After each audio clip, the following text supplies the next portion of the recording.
President Obama has just issued a formal official statement on what happened yesterday in the tragic fatality of a ICE agitator interfering with law enforcement officers with a 9mm. Now, I dare you to find me somebody who is engaged in peaceful protesting who feels the need to bring a gun and violently, aggressively get in the way of law enforcement officers. I have yet to find one. But that's not what this is about. I debunked the entire video. If you missed that yesterday, I will pin that video, detailed breakdown of what exactly happened. I slow-mode the video with markers in the pinned comment and in the show notes and description down below. So here is Barack Hussein Obama posting this official statement by him and his wife on X. Some would call him the divider in chief, as I like to affectionately refer to him as. Others would call him the deporter in chief, which really reflects and is a referendum on the hypocrisy of this entire party and Obama himself. Remember, this is the same guy who right before the election of 2024, like literally a couple of days before, I think it was on Halloween, if my memory serves me correctly, actually propagated in a speech to millions the Charlottesville, both people are good, both sides were good people hoax. Literally, a lot of Democrats said I lost all respect for Obama. If you think that's bad, wait till you get a load of this, because they've just announced themselves. So Obama says the killing of Alex Pretty is a heartbreaking tragedy, which it was. He shouldn't have been there. He shouldn't have been there with a gun.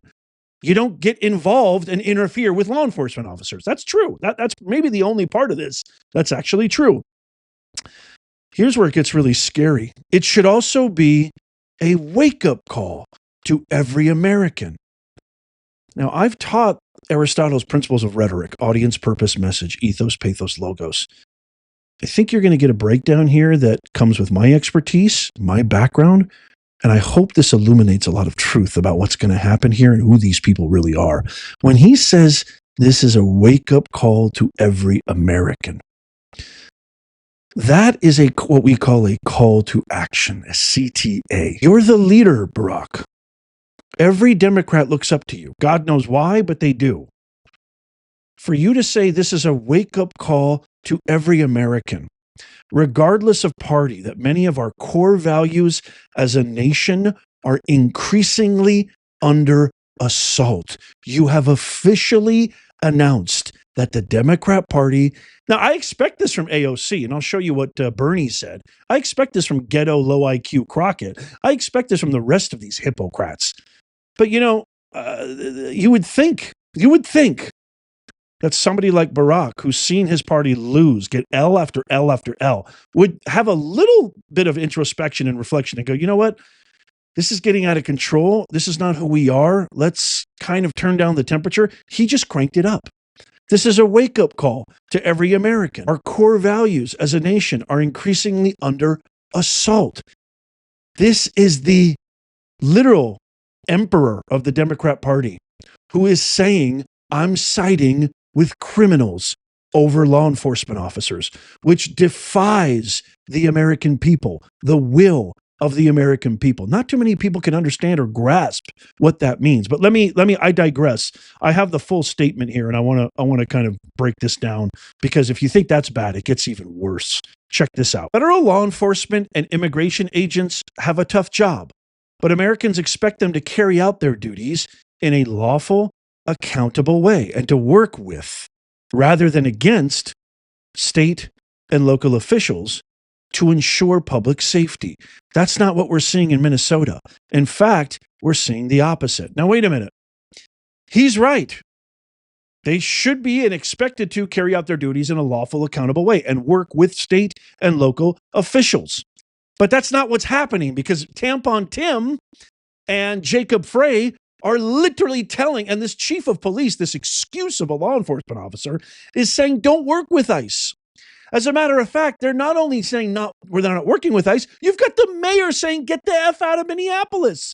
We want to work with them. Commander Bovino, Secretary Noem, the president have all said, we want to work with you. This could be solved in 2 seconds. By the way, ICE is working in all 50 states. Why is it always Minneapolis? Why is it always Minnesota or St. Paul? Why is it always Minnesota? This is a contradiction right off the bat. This just illuminates how out of touch Obama is and how he's willing to propagate lies and hypocrisy regardless of fact. I mean, this is a guy who, to me, it just seems like he's very used to being on MSNBC. He's used to being on the woke media apparatus, CNN, etc., where there's zero fact check. And he has a absolute, undeniable, foolproof hall pass to say whatever the hell he wants, no matter what, and people will just believe it. Times have changed, brother. Times have changed. You're way, to quote the Daryl Hall and Oates, you're out of touch. You're out of time. I know what you're thinking. Ben, Nez, you got a great voice. I know. Treat me like a fool. Okay, I digress. He's right. We're not seeing that in Minnesota. He continues. For weeks now, people across the country have been rightly outraged by the spectacle of masked ICE recruits and other federal agents acting with impunity and engaging in tactics that seem designed to intimidate, harass, provoke, and endanger the residents of a major city. Those are run-of-the-mill, automaton, zero critical thinking, zero intelligent thought, talking points. So maybe now we're kind of getting an idea of where they're all coming from.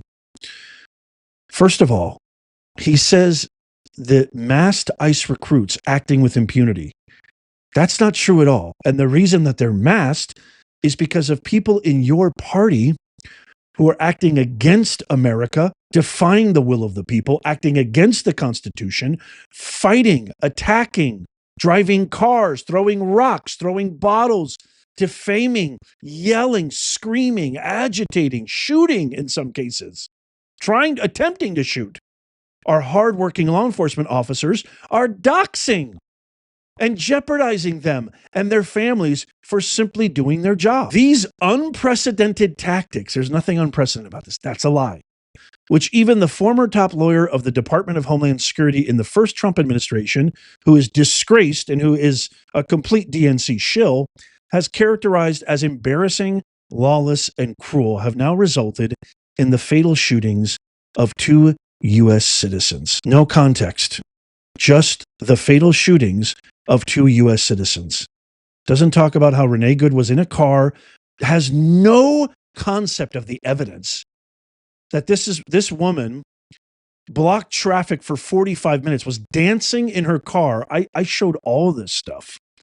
And then tried to run over a law enforcement officer, which even CBS says he had to go to the hospital for internal bleeding. You don't get internal bleeding from trying to detain somebody. You get internal bleeding when you get attacked by a 4-ton SUV killing machine. He just kind of conveniently leaves that out. He conveniently leaves out that this Alex Pretty guy had a firearm on him and was interfering in an aggressive, violent way. Continues. And yet, rather than trying to impose some semblance of discipline and accountability over the agents they've deployed, the president and current administration officials seem eager to escalate the situation while offering public explanations for the shootings of Mr. Pretty and Renee Good that aren't informed by any serious investigation and that appear to be directly contradicted by video evidence. Now, look how careful this scumbag is. This treasonous rat, anti-American, foreign spy Barack Hussein Obama is. What an absolute swamp cockroach you are. You despicable, repulsive garbage. Nobody's escalating the situation. We're enforcing the law.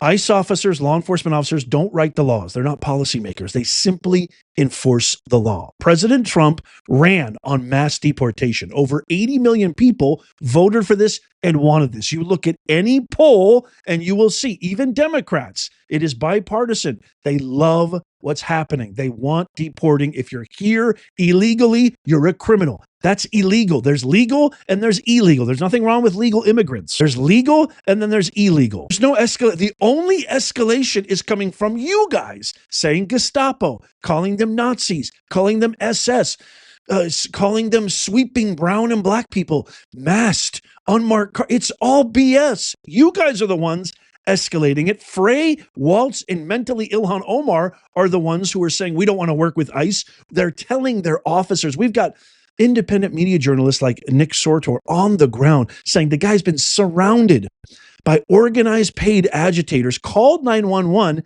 and the police literally turned their backs on him, saying, we can't do anything for you.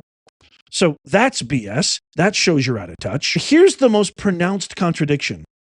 While offering public explanations for the shootings of Mr. Pretty and Renee Good that aren't informed by any serious investigation, your entire advocacy against ICE and saying all this asinine thing that this is a wake-up call to all of America. Why? This is all ill-informed and isn't informed by any serious commentary or serious critical thought. You're already passing judgment. There hasn't been a full investigation completed yet. You're already passing judgment. You're already acting as trial, jury, and judge. And the video, don't even bring up the video. I broke down the video. So the video's BS. He continues, this has to stop. I would hope that after this most recent tragedy, administration officials will reconsider their approach and start finding ways to work constructively with Governor Walz and Mayor Frey, as well as state and local police, to avert more chaos and achieve legitimate law enforcement goals. They have. Secretary Noem has said time and time again. President has said time and time again. Commander Bovino and other ICE leaders have said time and time again. Give us your databases so we don't have to there won't be any mistakes, because mistakes happen. Nobody's perfect. No agency is perfect. Help us, cooperate with us. Look what happened in Louisiana. Look what's happened in Alabama. Look what happened in all these other states. Again, the only problems seem to arise in Minnesota. Why? Directly contradicting everything Obama is stating here. We should work with them when they don't want to work with us. What kind of BS is this? How do you fall for this crap? In the meantime, he continues, every American should support and draw inspiration. This is the most disgusting statement, I think, out of the whole BS statement. In the meantime, every American should support and draw inspiration from the wave of peaceful protests in Minneapolis and other parts of the country. What peaceful protests? You guys literally attack ICE agents, throw rocks, start fires, bomb cars. You guys literally stole and vandalized official government vehicles time and time again. The footage, there's nothing peaceful. Was BLM peaceful when you burned the entire state down practically in Los Angeles? Was that peaceful? They think we're stupid, America. This is so egregious. Like, this letter is it's an absolute rebuke to any constitutional faith that you are an American.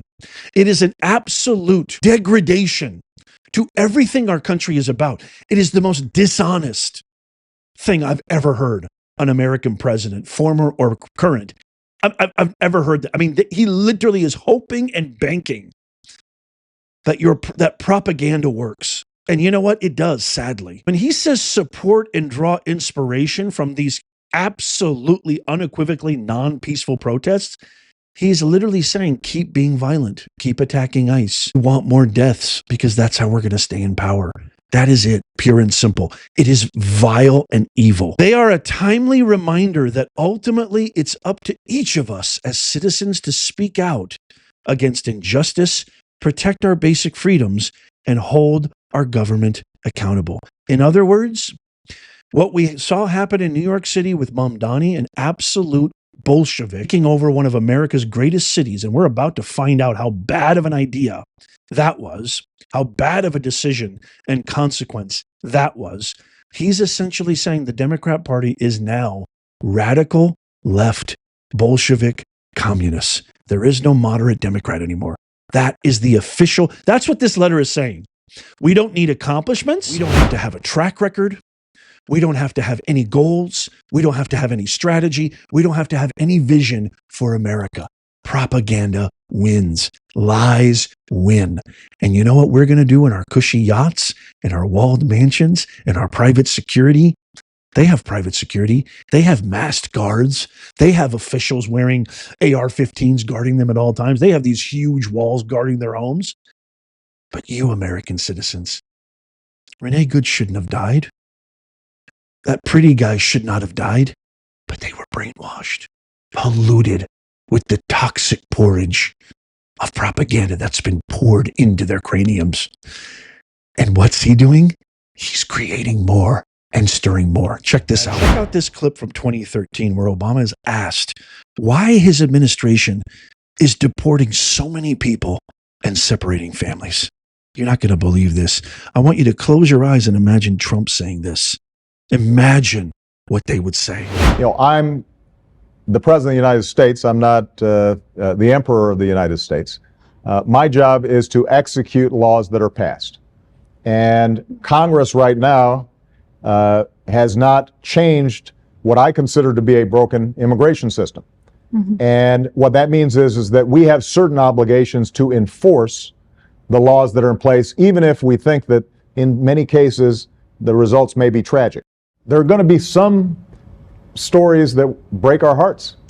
And more importantly, we're going to continue to have an economy that is stifled by a really inefficient system where not only are we deporting folks, but we also have a legal immigration system that is so bottlenecked that it forces sometimes people into the illegal system. Here's another clip from 2014 where Bill Kristol advocates for the deportation of migrant children. Even George Slopadopoulous says that Obama needs to send a message to migrants that they need to go back home. Watch this. There you see President Obama in Denver this week. White House even has a hashtag for these outings. They call it the bear is loose. With the president taking some heat for shooting pool, but not going to the border to see that crisis firsthand. We send children back to Mexico. We send children back all over the world. But they're not in those situations. Well, they are in those situations, and things in Central America have been tough for a long time. But the idea that you're going to let unaccompanied minors just come into the U.S. because of a loophole in the 2008 law that allows you to send the Mexican kid back and the Honduran kid gets to stay, and that's not sensible. And so that the Republicans are going to propose this week on the Hill amending the 2008 law to have even treatment for everyone. And the president does have to send a message, you can't come here. And why is this happening? David talks about this has been a problem for decades. Why are these kids suddenly flooding this place? Because the president amnestied all the kids who were already here in 2012, and people in Central America decided. So the Republicans. Can I just say one thing? He just finished sentence. He amnestied all the kids who were here, and every sensible person in Central America thought, hey, great, if I can get my kid into the U.S., there'll be an amnesty for him. I think that's part of the problem for the president. If you go down to the border, part of his message has to be, you guys have got to go back home. So what changed? Why all of a sudden the different tone? Why all of a sudden is this kind of talk now considered some sort of authoritarian vernacular? Well, this might clue you in. Check this out. You might be wondering how Minnesota, a state once known for its Scandinavian stoicism and lakes, became the global epicenter for Somali diasporic fraud. Well, guess what, folks? It wasn't an accident. It was a federal mandate. Between 2008 and 2016, the Obama administration oversaw the admission of over 54,000 Somali refugees in the United States. But they didn't just scatter them across the 50 states. They targeted specific swing states and counties, with Minnesota being the primary dumping ground. What a big shock that is. By the time this divider-in-chief, deporter-in-chief Obama left office, Minnesota was home to the largest Somali population in the country. It's now estimated at over 80,000 people. This concentration was strategic. By clustering refugees in Minneapolis, the Democratic machine created a voting bloc that could be harvested for elections and a demographic that demanded massive government outlays. They called it diversity. In reality, it was basically demographic engineering. The Obama administration poured federal grants into, quote, refugee services, end quote, creating a lucrative industry of nonprofits and community organizers whose entire existence depended on keeping the flow of refugees and federal dollars moving. This established the infrastructure, my fellow Americans, for the fraud we see today that the brilliant Nick Shirley exposed with his on-the-ground, brilliant investigative reporting. When you import a population from a failed state with no tradition of Western civic duty, and you teach them that the government is a bottomless trough of free money, you don't get assimilation, you get predation. So essentially, the leader of the Democratic Party, the Black Messiah, Barack Obama, has just thrown a knife in the back of every mom, father, grandmother, grandfather, and family member who's had a loved one brutally slain by these illegals that these Democrats have let into our country. Shame on you, Obama. You're siding with the criminal. Why do you guys fight tooth and nail for criminals? When is it going to end? And if we don't win the House in 2026, if these dangerous, evil cretins come back into power, it's all over. Share this video. Tap that thumbs up. Leave a comment. I can't wait to hear from you. I've got so much more to share with you. Don't forget to check out these videos coming up on the screen right here in case you missed them. Tap my face right here to subscribe and follow. It's free. It doesn't cost you a thing. And as always, may God bless you and may God bless the USA and all who defend her. I'll see you soon.